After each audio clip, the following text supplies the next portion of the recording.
মালিক আছে কেউ?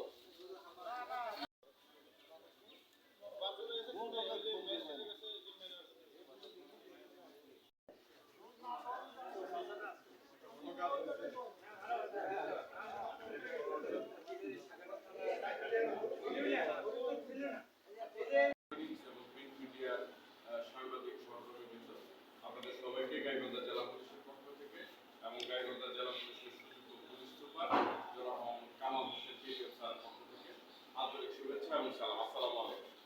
যত সম্পত্তি আছে সেগুলো নিজ হেফাজতে রাখবেন এবং সচেতনতার সাথে সেগুলো রাখবেন, যাতে এই ধরনের কোনো চক্র আপনাদের এই গবাদি পশু সহ অন্যান্য সম্পত্তি চুরি করে নিয়ে যেতে না পারে। সচেতনতাই এই ধরনের ঘটনা প্রতিরোধে সবচেয়ে বড় পদক্ষেপ হবে বলে আমরা মনে করি। পাশাপাশি এই ধরনের যে কোনো পরিস্থিতিতে আমাদের গাইবান্ধা জেলা পুলিশ সহ